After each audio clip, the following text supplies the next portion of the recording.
నెరవేర్చితివి పనులన్నిటిని బలమేమి పోనివ్వలేదే. ఆశీర్వదించినావే మమ్మాశీర్వదించినావే,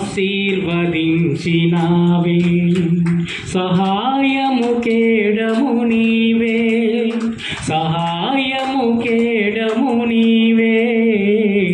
మాకు కాదు ఏ మాత్రము నీ నామమునకే మహిమ కలుగును.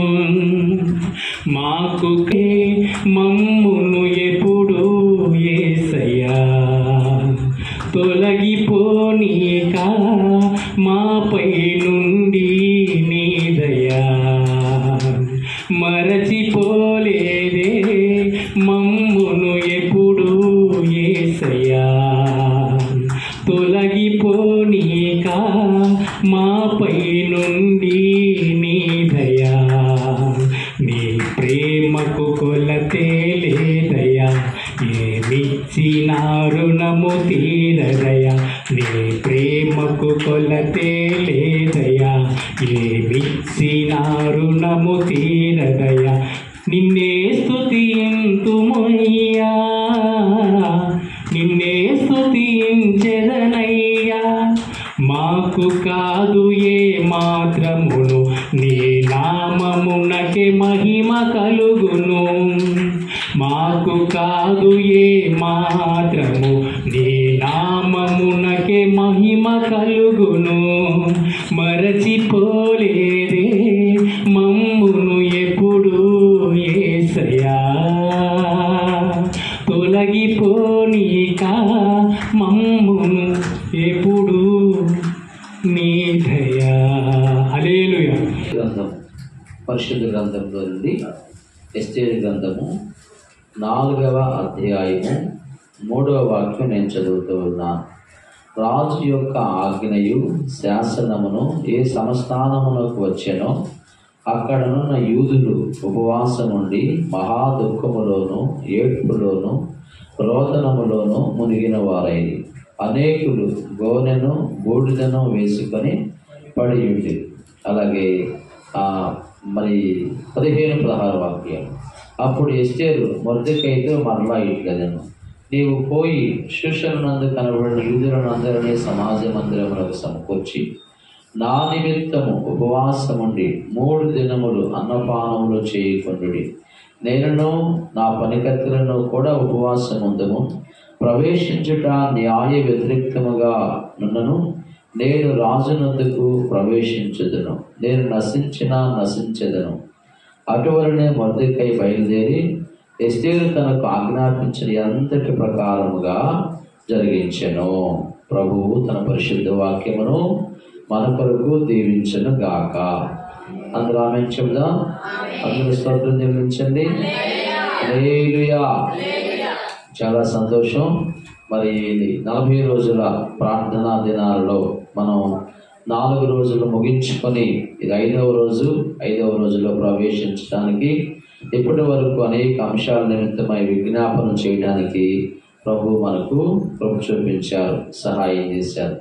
ఈ 40 దినాల ప్రార్థనా సమావేశాల ఉద్దేశం ఏమిటంటే సంఘ కుటుంబాలు ఆత్మీయంగాను భక్తిపరంగాను విశ్వాస విషయంలో బలపడాలని, మరియు మన ఎదుట ఉన్నటువంటి మహాసభలలో దేవుని కృప సమృద్ధిగా మనం పొందాలని, అలాగే మనం అందరం కలిసి ప్రభువును ఆరాధించుకోవడానికి అవసరమైన ఒక పెద్ద మందిరమును ప్రభు మనకి ఇవ్వడానికి ఇచ్చే విషయమై మరి ప్రార్థించే నిమిత్తం ఈ 40 దినాల ప్రార్థనా కూడికలు ఏర్పాటు చేయబడినవి.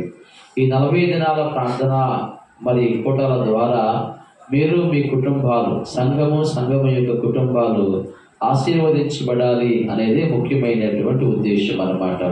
చాలా సంతోషం. ఇప్పటి వరకు మనం ఒక అంశమును నేర్చుకుంటూ ఉన్నాం. సిరీస్ లాగా ఒక సీరియల్గా రోజు వెంబడి రోజు ఒక అంశం నేర్చుకుంటూ ఉన్నాం. ఏం నేర్చుకున్నారు చెప్పండి, గట్టిగా చెప్పాలి. ఏం నేర్చుకున్నారు నిన్న మొన్న? ఏకీభవించి ప్రార్థించుట మరియు పని చేయుట, కలిసి ప్రార్థించుట మరియు కలిసి పని చేయుట. చెప్పండి అందరూ, కలిసి ప్రార్థించుట, కలిసి పని చేయుట, మళ్ళీ కలిసి ప్రార్థించుట, కలిసి పని చేయుట. యేసు ప్రభు వారు ఈ విషయాన్ని చెప్పారు. భూమి మీద మీలో ఇద్దరు తాము వేడుకొని దేనిని గూర్చి అయినను భూమి మీద ఏకీభవించిన యెడల అది పరలోకమందున నా తండ్రి వలన వారికి దొరకనని మీతో చెప్పుచున్నాను అని మత్తయి సువార్త 18వ అధ్యాయము 18, 19, 20 వాక్యాలు యేసు ప్రభు వారు చెప్పినట్లుగా మనం ఇప్పటికే నేర్చుకొని ఉన్నాం. ఎలయనగా ఇద్దరు ముగ్గురు నా నామమును ఎక్కడ కూడి ఉందరో అక్కడ ఆయన వారి మధ్యలో ఉంటానని యేసు ప్రభు వారు చెప్పారు. కాబట్టి ఒక విజయానికి ఏదైనా ఒక కార్యం సక్సెస్ఫుల్ గా విజయవంతంగా జరగటానికి విన్నర్ కావటానికి మూలం ఏమిటంటే కలిసి ప్రార్థన చేయాలి, కలిసి పని చేయాలి. కలిసి ప్రార్థన చేసిన వారే కలిసి జీవించగలుగుతారు. కలిసి ప్రార్థన చేయలేని వారు కలిసి జీవించలేరు అని ఒక భక్తుడు చెప్పాడు అన్నమాట. అది సంఘములోనైనా సమాజంలోనైనా కుటుంబ వ్యవస్థ అయినా మీ కుటుంబంలో ఇంటి దగ్గర కూడా మీరు కలిసి ప్రార్థన చేసుకోవాలి. భార్య భర్త పిల్లలు కలిసి ప్రార్థన చేసుకున్నప్పుడు మీ కుటుంబము ద్వారా ప్రభు కార్యాలను జరిగిస్తారు. రైట్, మనం చదువుకున్న ఎస్తేరు గ్రంథంలోనికి నడిపించబడదాం. ఎస్తేరు గ్రంథం అనేది ఒక పెద్ద అద్భుతమైన అమోఘమైన ఆశ్చర్యాత్మకమైనటువంటి దేవుని కార్యము అయి ఉన్నది.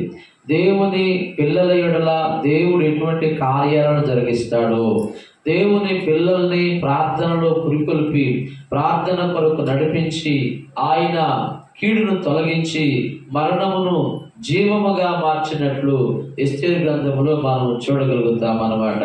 శాపమును ఆశీర్వాదముగా మార్చాడు, మరణమును జీవముగా మార్చాడు, దుఃఖమును ఆయన సంతోషముగా మార్చినట్లు మనం ఇక్కడ చూస్తాం.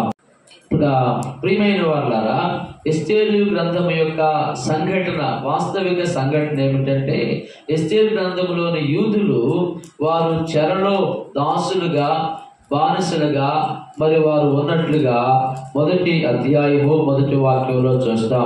అహష్వేరోషు దినములలో జరిగిన చర్యల వివరము హిందూ దేశం మొదలుకొని కూషు దేశం వరకు 127 సంస్థానములను అహష్వేరోషు ఏలెను. ఆ కాలంలో చాలా మంది యూదులు దాసులుగా మరి బానిసలుగా వారు తీసుకొని పోబడినట్లుగా మనం ఇక్కడ చదువుతూ ఉన్నాం. వారు పరాయి దేశంలో, పరాయి ప్రాంతంలో, పరాయి భాషలో, పరాయి ఆహార పదార్థములలో వారు బ్రతుకుతూ ఉన్నారు. వారికి స్వేచ్ఛ లేదు, వారు స్వతంత్రులు కాదు, వారు బానిస బ్రతుకును, దాసీ బ్రతుకును వారు బ్రతుకుతూ ఉన్నారు. అటువంటి పరిస్థితుల్లో మొర్దెకై మరియు ఎస్తేరు అనబడిన ప్రధానంగా ఇద్దరు వ్యక్తులు కూడా ఆ దేశానికి బానిసలుగా తీసుకొని పోబడినారు. ఆ దేశముని పరిపాలించుచు ఉన్న పరిపాలకుడైనటువంటి అహష్వేరోషుకి భార్య కావలసి వచ్చింది. ఎవరు కావలసి వచ్చింది?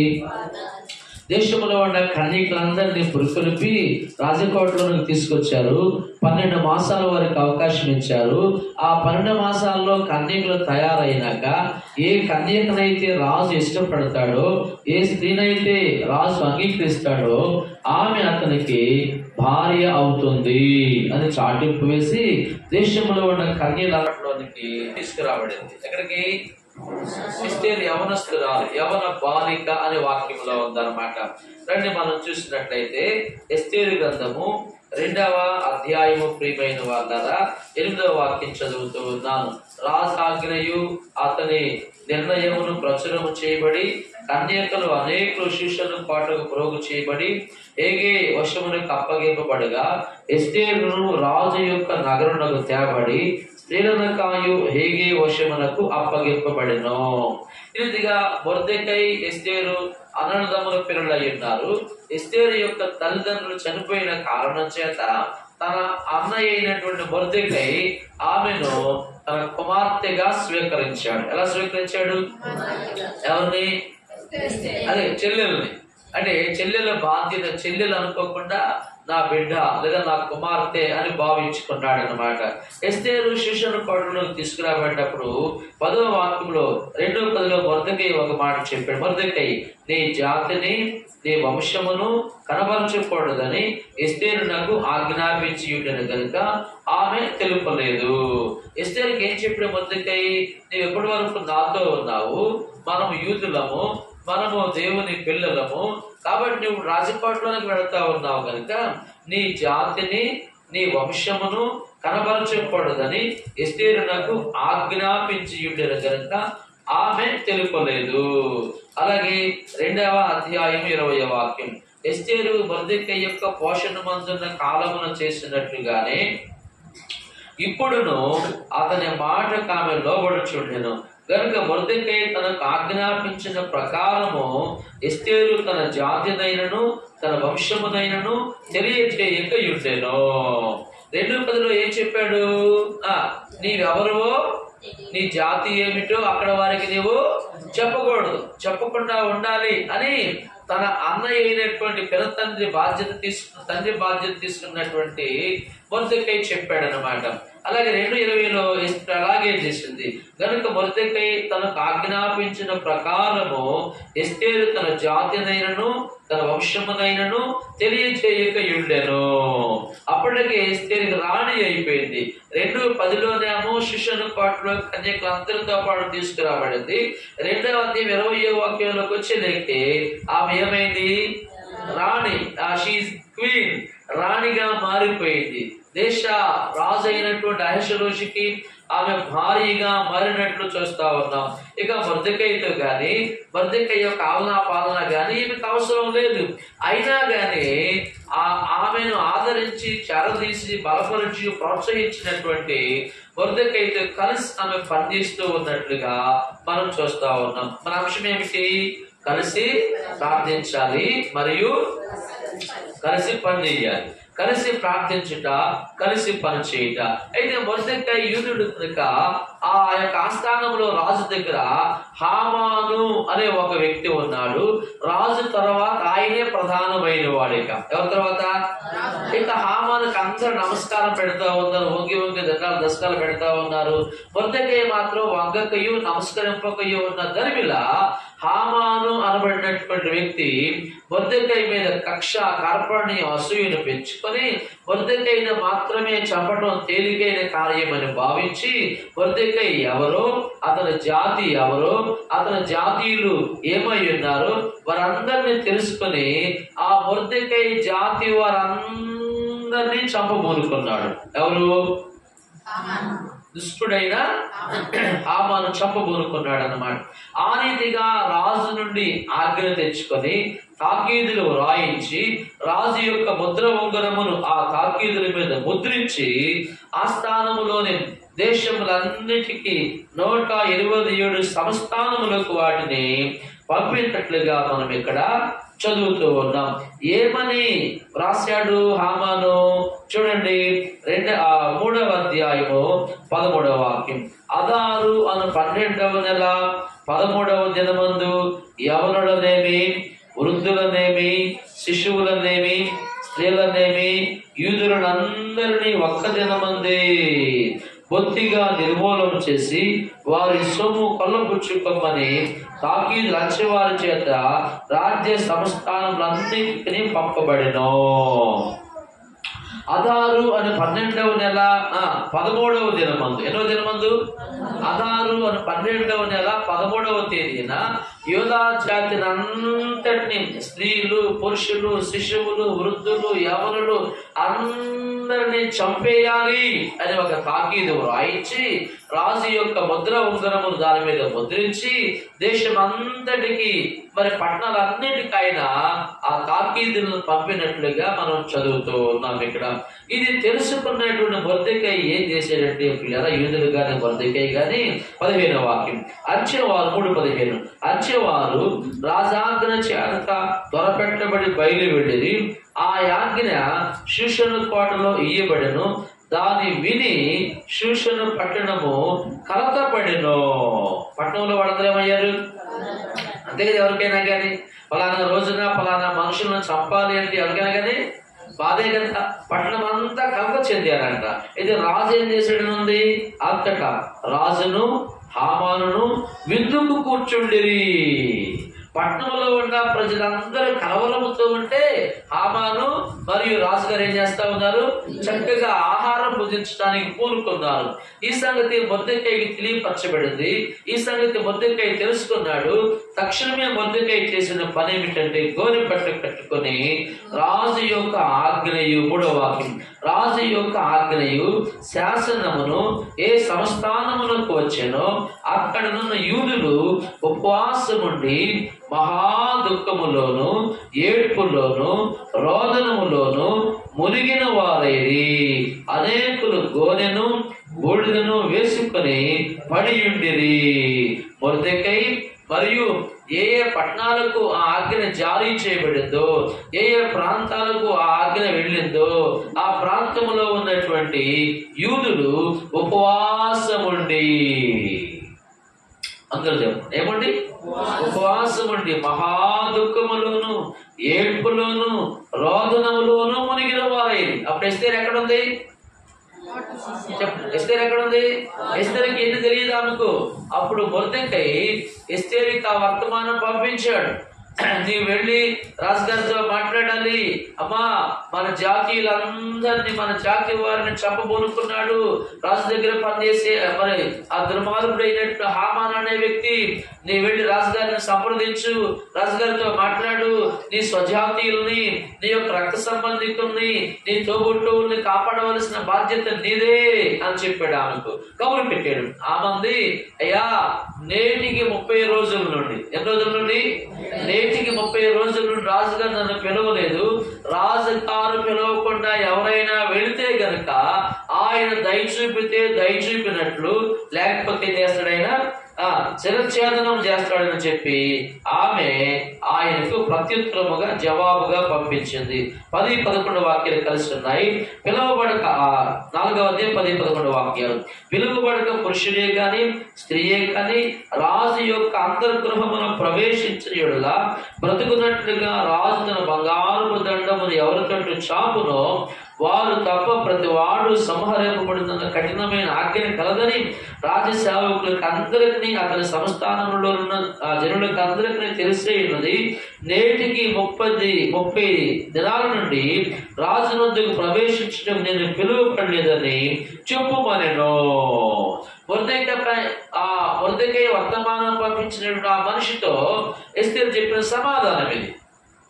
నేటికి 30 రోజులుగా రాజుగారు నన్ను పిలవబడకుండా వెళితే ఆయన దయ చూపితే దయ చూపినట్టు, లేకపోతే సంహరించబడతారని ఆజ్ఞ కాదని అందరికీ తెలుసు కదా అని చెప్పి ఎస్తేర్ కబురు పెట్టింది. అందుకు మొర్దెకై, అయ్యో అమ్మా, అలాగా నీకు రాజుగారికి మాటలు లేవా?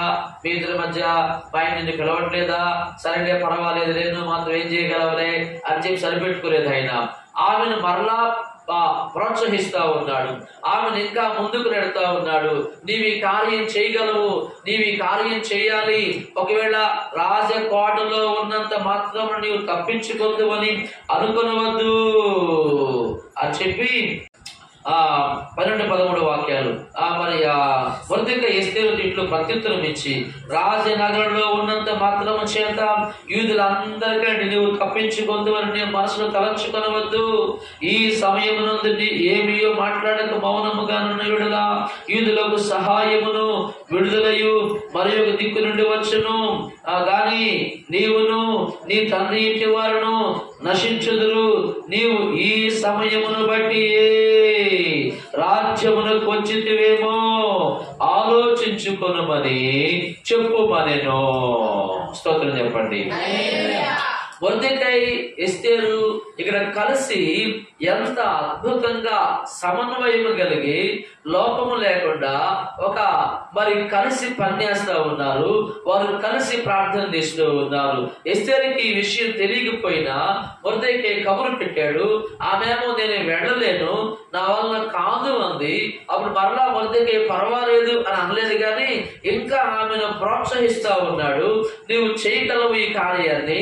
ఒకవేళ నువ్వు మౌనంగా ఉంటే నీ మటుకు నీవు తప్పించుకుంటానని చెప్పి తలంచుకుంటూ ఉన్నావేమో, యూదులకు విడుదలయు సహాయమును మరియు దిక్కు నుండి వచ్చును, నీవు నీ ఇంటి వారు ఏమవుతారు, నశించిపోతారని చెప్పి ఎస్తేరుకి మరలా కబురు పెట్టగానే అప్పుడు ఎస్తేరు ఒక తీర్మానం చేసుకుంది, ఒక నిర్ణయానికి వచ్చింది. అదేమిటంటే, నేను నశించినా, చెప్పండి, నేను నశించదు, నేను వెళ్తాను, రాజు దగ్గరికి వెళ్తాను. అయితే నా కొరకు ఒక పని చేయండి, నేను నా చెలికత్తెలను 3 రోజులు ఉపవాసం ఉండి ప్రార్థన చేసుకుంటాం. ఎన్ని రోజులు? అందరూ చెప్పండి. ఎన్ని రోజులు? 3 రోజులు ఉపవాసం ఉండి ప్రార్థన చేసుకుంటాం. మీరు కూడా దేశంలో, సమాజంలో, పట్టణాల్లో యూదులందరూ ఒక చోట చేరి నా కొరకు ప్రార్థన చేయండి. నేను నాతో ఉన్న పరికత్తెలు, చెలికత్తెలు ఉపవాసం ఉంటాము. మీరు కూడా నా కొరకు ఏముండండి? అందరూ చెప్పండి. మీరు కూడా నా కొరకు ఏముండాలి? ఉపవాసం. మీరందరూ నా కొరకు ఉపవాసం ఉండండి. నేను ఉపవాసం ఉంటాను, మీరు కూడా నా కొరకు ఉపవాసం ఉండి ప్రార్థన చేయండి. రాజు పిలవకపోయినా నేను వెళ్తాను. ఒకవేళ చచ్చిపోతే నేను ఒక్కదాన్నే చచ్చిపోతాను. బ్రతికితే గనక నా వలన దేశమంతా, జాతి వారంతా, యూదా ప్రజలందరూ బ్రతుకుతారు కదా. కాబట్టి నేను వెళతానని ధైర్యం తెచ్చుకొని ఆమె బలపరచబడి తన మనసులో ఒక ఖచ్చితమైన నిర్ణయం తీసుకొని రాజు సన్నిధికి వెళ్ళడానికి తీర్మానం చేసుకుందండి. స్తోత్రం చెప్పండి. ఏమండి చెప్పండి. ఏ ప్రార్థన చేసి? ఉపవాస ప్రార్థన. గుర్తుపెట్టుకోండి, ఒక గొప్ప కార్యమును మనము సాధించడానికి ప్రభువు మనకిచ్చిన ఒక అద్భుతమైన మార్గం ఏమిటంటే ప్రార్థన చేయటం. ఉపవాసం ఉండి ప్రార్థన చేయటం. నిరుత మరణమును జీవముగా మార్చుకుంటానికి, శాపమును ఆశీర్వాదముగా మార్చుకుంటానికి, లేమిని సమృద్ధిగా మార్చుకుంటానికి, అనారోగ్యమును ఆరోగ్యముగా మార్చుకుంటానికి, దుఃఖమును సంతోషముగా మార్చుకుంటానికి ప్రభువు నీకు ఇచ్చిన మార్గం ఏమిటంటే ఉపవాసం ఉండి ప్రార్థన చేయటం. స్తోత్రం చెప్పండి. ఆ ఉపవాసం ఉండి ప్రార్థన చేసుకొని రాజు సన్నిధికి వెళ్ళింది. 5వ అధ్యాయం 1వ వాక్యం. 3వ దినమందు ఎస్తేరు రాజభూషణములు ధరించుకొని రాజనగరుల యొక్క ఆవరణంలో రాజు సన్నిధికి వెళ్ళి నిలిచెను. రాజనగర ద్వారములకు ఎదురుగా ఉన్న రాజావరణములో తన రాజాసనం మీద రాజు కూర్చొని ఉండెను. రాణి ఎస్తేరు ఆవరణములో నిలువబడి రాజు చూడగా ఆమె యందు అతనికి దయ పుట్టెను. రాజు తన చేతిలో ఉన్న బంగారపు దండం ఎస్తేరు కంటే చాపగా ఎస్తేరు దగ్గరకు వచ్చి దండము యొక్క కొన ముట్టెను. రాజు, రాణి ఎస్తేరు, నీకేమి కావాలను? నీ మనము ఏమిటి? రాజ్యంలో సగం మట్టుకు నీకు అనుగ్రహించదని ఆమెతో చెప్పగా రాజుకే పుట్టిందంట దయ పుట్టి, యాజ్ ఎ కైండ్నెస్. నీకేం కావాలి? What is your need? నీ యొక్క అవసరం ఏమిటి? రాజ్యంలో నీకు సగమిస్తాను చెప్పు. నీకేం కావాలో చెప్పు. నీ అవసరం ఏమిటో చెప్పు అని ఆమెను అడిగి ఎంత చక్కగా మాట్లాడుతూ ఉన్నాడు. రాజు, రాణి ఎస్తేరు, నీకేమి కావాలను? What is your need? నీ యొక్క అవసరం ఏమిటి? ఆయనకు ఆమె మీద ఏం పుట్టిందంట? దయ పుట్టింది. అప్పుడు ఆమె చెప్పింది, అయ్యా, నా జాతి వాళ్ళందరినీ చంపటానికి నా స్వజనుని పట్టణంలో ఉన్నారయ్యా, ఈ దేశంలో ఉన్నారయ్యా, వాళ్ళందరినీ చంపాలనుకుంటా ఉన్నారయ్యా అని కొన్ని విందులు చేసి, విందులు ఆయన్ని ఆకట్టుకొని రాజుగారికి మంచి ఆతిథ్యం ఇచ్చి ఆయన ఇష్టాన్ని తెలుసుకొని ఆ తర్వాత ఆమె చెప్పింది అన్నమాట. అప్పుడు ఆయన అన్నాడు, ఆ దుర్మార్గుడు ఎవడు? నిన్ను, నీ జాతి వారిని చంపాలనుకున్నటువంటి ఆ దుర్మార్గుడు ఎవడు అని చెప్పి అడగగానే ఆమె తక్షణమే చెప్పింది. 7వ అధ్యాయము 5వ వాక్యం. అందుకు రాజు అయిన అహష్వేరోషు ఈ కార్యము చేయుటకు తన మనసు దృఢపరుచుకున్న వాడెవడు? వాడేడి అని రాణి ఎస్తేరుని అడుగగా, ఎస్తేరు, మా విరోధికు ఆ పగవాడు దుష్టుడైన ఈ హామానే అనెను. అంతటా హామాను రాజు ఎదుటను రాణి ఎదుటను భయాక్రాంతుడాయను. అడిగాడు రాజు, నీ జాతిని చంపటానికి ధైర్యం చేసిన వాడెవడు? అడగగానే, అయ్యా, ఎవరో కదయ్యా, నీ ప్రక్కన ఉన్నటువంటి ఈ హామానయ్యా, దుర్మార్గుడయ్యా, వీడు మంచోళ్ళ కనపడుతున్నాడు నీకు, వీడు పనికిమాలినోడయ్యా, మా జాతి వారందరిని చంపబోనుకున్నాడయ్యా అని చెప్పి ఆయనతో చెప్పగానే అప్పటికే హామాను మరి మొర్దెకైని చంపటానికి 50 అడుగులు కలిగిన ఉరికొయ్యను తయారు చేయించాడు. ఆ సంగతి రాజుగారికి తెలియపరచబడింది. ఆ 50 అడుగులు కలిగినటువంటి ఉరికొయ్య మీద హామానుడు ఏం చేశాడు? చెప్పండి అంతేనా కదా? ఏంటి ఆయన్నే వృద్ధి అంటే ఎవరు తీసుకున్న గోతులు వారే, అంటే ఎవరికో కీడు చేయకూరుకుంటే ఆ కీడు వారి మీదకే వచ్చిందన్నమాట. ఇప్పుడు శత్రువు ఏమయ్యాడు? చెప్పండి గట్టిగా చెప్పండి. శత్రువు ఏమయ్యాడు? శత్రువు లేడు, శత్రువు చంపబడ్డాడు. కానీ శత్రువు జారీ చేసినటువంటి ఆజ్ఞ మాత్రం బ్రతికేవాడు. ఏం బ్రతుకుంది? రాజుగారి యొక్క ఆజ్ఞ రాజుగారు తప్ప మరెవరూ మార్చడానికి వెళ్ళలేదు. ఏమిటి రాజుగారి యొక్క ఆజ్ఞ? అదారు అను 12వ నెల 13వ దినమందు యూదులందరూ ఏం కావాలి? చంపబడాలి. ఇది రాజుగారి యొక్క ఆజ్ఞ. ఇది జారీ చేసింది ఎవరు? హామాను చచ్చిపోయాడు. హామాను జారీ చేసినటువంటి ఆజ్ఞ మాత్రం బ్రతికే ఉంది. ఇప్పుడు ఆ చట్టమును కూడా, ఆ శాసనమును కూడా మార్చాలి. సగం కార్యం జరిగింది. చెప్పడే కార్యం? సగం కార్యం జరిగింది. ఆ శత్రువు చంపబడ్డాడు. శత్రువు జారీ చేసినటువంటి చట్టం మాత్రం అలాగే ఉందన్నమాట. అప్పుడు ఎస్తేరు మరలా రాజు దగ్గరికి వచ్చి 8:1 ఆ దినమున రాజైన అహష్వేరోషులకు శత్రువైన హామాను ఇంటిని రాణి అయిన ఎస్తేరునకు ఇచ్చెను. ఎస్తేరు మొర్దెకై తనకు ఏమి కావాలనో రాజునకు తెలియజేసిన మీదట అతడు రాజు సన్నిధికి రాగా రాజు హామాను చేతులను తీసుకొని తన ఉంగరమును మొర్దెకైకి ఇచ్చెను. ఎస్తేరు మొర్దెకైని హామాను ఇంటి మీద అధికారిగా వచ్చెను. మరియు ఎస్తేరు రాజు ఎదుట మనవి చేసుకొని అతని పాదముల మీద పడి అగాగిన హామాను చేసిన కీడును, అతను యూదులకు విరోధముగా తలంచిన యోచనను వ్యర్థపరచుడని కన్నీళ్లతో అతనిని వేడుకొనగా. ఎలా వేడుకుందంట? ఎవరిని? భర్తని. ఇలా చెప్పుకోవచ్చు, భార్య భర్తని కన్నేళ్లతో వేడుకుందంట. భార్య కదా, ఆయన లాలన చేసి ఏదో బొజ్జగించి మాయ మాటలు చెప్పి బుర్రి మాటలు చెప్పి ఆకట్టుకొని చేసుకోవచ్చు. దిలీలా చేసినట్టుగా. దిలీలా ఏం చేసింది? సంసారాన్ని లాలన మాటలు చెప్పింది, మాయ మాటలు చెప్పింది, బుర్రి మాటలు, మిత్ర మాటలు చెప్పింది ఆయనకి. ఏంటి కాబట్టి ఎస్తేరు అలా చేయలేదు. కన్నేళ్లతో పాదముల మీద పడి కన్నేళ్లతో మనము చేసుకుందంట. అయ్యా ఇంకా చట్టం బ్రతికే ఉందయ్యా. ఏ చట్టం? హామాను తలపెట్టిన చట్టం బ్రతికే ఉందయ్యా, దాన్ని కూడా రద్దు చేయాలయ్యా అని పాదాల మీద పడి కన్నేళ్లతో మనం చేసుకుందంట. కన్నేళ్లతో మనం చేసుకుందని వాక్యంలో ఉందండి. అప్పుడు ఆయన అన్నాడు, నీ ఇష్టం వచ్చింది రాసుకో. ఏం రాసుకో? నీకు ఏది ఇష్టమైనది రాసుకో. పత్రం మీద చెవులు నా సంతకం పెట్టు. నా దాకా తేవచ్చు సంతకం, నా సంతకం కూడా మేము పెట్టేసి అన్నాడు. Praise the Lord. హల్లెలూయా. దేవుని కార్యం ప్రార్థన ద్వారా కలిసి పనిచేయటం ద్వారా, కలిసి ప్రార్థన చేయటం ద్వారా జరిగినటువంటి దేవుని అద్భుతమైనటువంటి కార్యాలు ఇవి. 8వ వాక్యంలో ఉంది. అయితే రాజు పేరట వ్రాయబడి రాజు ఉంగరముతో ముద్రింపబడిన తాకీదును ఏ మానవుడును మార్చజాలడు కాగా. ఎంత గొప్ప మాట అండి. మీకు ఇష్టమైనట్లు మీరు రాజునైన నా పేరట యూదుల పక్షమున తాకీదు రాయించి రాజు ఉంగరముతో దానిని ముద్రించుడి. స్తోత్రం చెప్పండి. మీకు ఇష్టమైంది రాసుకోండి. చెప్పండి, మీకు ఇష్టమైంది రాసుకోండి. ఆ ముద్ర ఉంగరం నేను మీకే ఇచ్చాను. ఆ ముద్ర కూడా, ముద్ర అంటే స్టాంప్ అన్నమాట. గవర్నమెంట్ ఆఫీసుల్లో కింద మరి ఆఫీసర్ సంతకం పెట్టుకునేస్తాడు, స్టాంప్ వేస్తాడు, ముద్ర వేస్తాడు.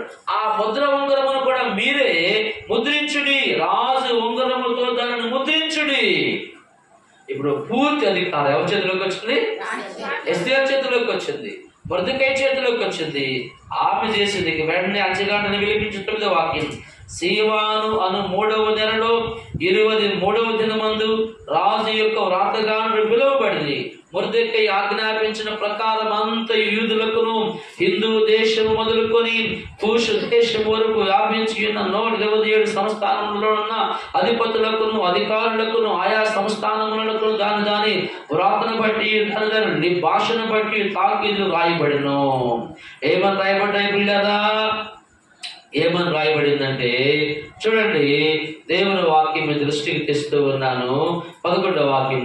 రాజైన అహష్వేరోషు అదారును 12వ నెల 13వ దినమందే ప్రతి పట్టణ మందులు యూదులు కూడుకొని తమ ప్రాణములు కాపాడుకొనుటకును ఆయా ప్రదేశములలో తమకు విరోధులకు చిన్న సైనికులందరినీ శిశువులను స్త్రీలను కూడా సంహరించి హతము చేసి నిర్మూలపరిచి వారి వస్తువులను కొల్లపెట్టుటకు రాజు యూదులకు సెలవించిన దాని యందు రాయబడిను. స్తోత్రం చెప్పండి. చట్టం ఏమైంది? చెప్పండి. ఏమైంది? ఉల్టాబడి. వాస్తవంగా ఆ రోజు ఏంటి చట్టం? యూదులందరూ చంపబడాలి. ఏ రోజు? అదారు అను 12వ నెల 13వ దినమందు యూదులందరూ చంపబడాలి అనే చట్టం జారీ చేయబడింది. అయితే ప్రార్థన ద్వారా, కలిసి పనిచేయడం ద్వారా, కన్నేళ్లతో మొరపెట్టుకోవడం ద్వారా చట్టం మారింది. ఏంటంటే అదారు అను 12వ నెల 13వ దినమందు యూదులందరూ బ్రతకాలి. స్తోత్రం చెప్పండి. యూదులందరూ బ్రతికించబడాలి. యూదులందరూ కూడా జీవంతో ఉండాలి. యూదులను చంపబోనుకున్నట్టు హామాను యొక్క మనుషులు, హామాను యొక్క కుమారులు వారు చంపబడాలి అని రాజు చట్టం జారీ చేశాడు. నా ప్రియమైన దేవుని వారలారా, దేవుడు తన కార్యాలు మన ఎడల జరిగించాలంటే మనము కన్నేళ్లతో ప్రభు దగ్గర ఏం చేయాలి? అది నీకు అసాధ్యముగా అనిపించవచ్చు. దేంట్లో నీ జీవితంలో మరణం వెలుబడి చేస్తూ ఉండొచ్చు, కరువు వెలుబడి చేస్తూ ఉండొచ్చు, రోగం వెలుబడి చేస్తూ ఉండొచ్చు. అంటే మరి ఇక ఏదైనా కానీ నీవు దాన్ని ఎదుర్కొనడానికి మార్గం ఏమిటంటే కలిసి ప్రార్థన చేయటం, కలిసి పని చేయటం. మరి యూదులందరూ చంపడవలసిన దానికి బదులుగా యూదులందరూ బ్రతికారు. యూదుల మీద కుట్ర చేయబోనుకున్న వాళ్ళందరూ కూడా అదే రోజున ఏమయ్యారు? చెప్పండి, ఏమయ్యారు? చంపబడ్డారు, చనిపోయారు. దేవుని ప్రజలారా, శత్రువు చచ్చిపోయాడు. శత్రువు యొక్క శాసనము కూడా, శత్రువు యొక్క చట్టము కూడా, శత్రువు యొక్క ఆజ్ఞ కూడా నాశనం చేయబడింది. దేని ద్వారా అంటే కేవలము కలిసి ప్రార్థించడం ద్వారా మరియు పని చేయడం ద్వారా. కలిసి ప్రార్థించాలి, కలిసి పని చేయాలి. రండి మొక్కల మీదకి వచ్చి ప్రార్థన చేసుకుందాం. అందరూ మోకాళ్ళు వేసుకోండి. కంప్లీట్ నీళ్ళు రావు. 2 నిమిషాలు మోకాళ్ళు వేసుకోవాలయ్యా. మా సంఘ కుటుంబాలను కాపాడుకోవాలయ్యా. దయచేసి ప్రార్థన చేసుకోండి అమ్మా. బాబు, స్త్రీలు, పురుషులు, యవనస్తులు ప్రార్థన చేసుకోండి అయ్యా. ఎస్తేరు ప్రార్థన ఆలకించిన ప్రభువు నీ ప్రార్థన కూడా ఆలకిస్తాడమ్మా. ఎస్తేరుకి సహాయం చేసిన ప్రభువు నీకు సహాయం, వారికి రక్షణ. Please pray for you. మొరపెట్టండి. Try to tears. కన్నీళ్లతో ప్రయత్నించండి. ఎస్తేరు రాజు పాదముల మీద పడి కన్నీళ్లతో మొరపెట్టుకుంది. నన్ను మొరపెట్టుకో బాబు. ప్రార్థన ద్వారానే ప్రభు కార్యాలు జరిగించేవాడు. కృతజ్ఞతలు, స్తోత్రాలైనా. ఎస్తేరు గ్రంథంలో ముందుకై ఎస్తేరు కలిసి ఎలా పనిచేశారు, కలిసి ఎలా ప్రార్థన చేశారు, కలిసి ఎలా ఉపవాసం ఉండి మీ పాదాల చేత ప్రణమిల్లారు. ఆ రీతిగా టీం వర్క్ గా, బృందముగా మేము కలిసి పనిచేయనట్లుగా మీరు సిద్ధపరచండి. ఎస్తేరు ముందుకై యూదు ప్రజలు కలిసి పనిచేసినప్పుడు వారి మీద ఉన్న మరణాన్ని మీరు తొలగించి జీవమును ఇచ్చారు. వారి మీద ఉన్న శాపమును తొలగించి వారికి ఆరోగ్యమును ఇచ్చారు. వారి మీద ఉన్న భయాన్ని తొలగించి వారికి ఆనందమునిచ్చారు. అయ్యా, కలిసి ప్రార్థించట్లో, ఉపవసించి ప్రార్థించట్లో ఎన్ని గొప్ప కార్యాలు జరుగుతాయో మీరు బోధిస్తూ ఉన్నారు నాయనా. మీరే మహిమ పొందండి బాబు. ఆ రీతిగా మేము కలిసి మీ పాదాల చేత ప్రణమిలినట్లుగా సిద్ధపరచండి. ఈ రాత్రి తీసుకొచ్చిన బిడ్డలందరి కొరకై స్తోత్రాలయ్యా. బయలుదే ఉన్న మహాసభల కొరకై కృతజ్ఞతలయ్యా. మాకు అవసరమైన మంచి విశాలమైన పెద్ద మందిరము కొరకై కృతజ్ఞతలయ్యా. మీరే కార్యాలు జరిగించుదురు గాక, మీరే మహిమ పొందుదురు గాక. అయ్యా, మీరు కరుణించండి నాయన, సహాయించి యేసు పరిశుద్ధ నామమును బట్టి కృతజ్ఞతలు అర్పించి పెరుగుపరచు ప్రార్థించుచు ఉన్నాను మా పరమ తండ్రి. ఆమేన్. తండ్రి ప్రేమ, యేసయ్య కృప, పరిశుద్ధాత్మని ఆదరణ, నియటి సహవాసము సదాకాలం సంస్థ పరిశుద్ధులకు చేరువచ్చిన కుటుంబాలకు తోడుగా నడిపించి కాపాడి వర్ధిల్ల చేయును గాక. ఆమేన్.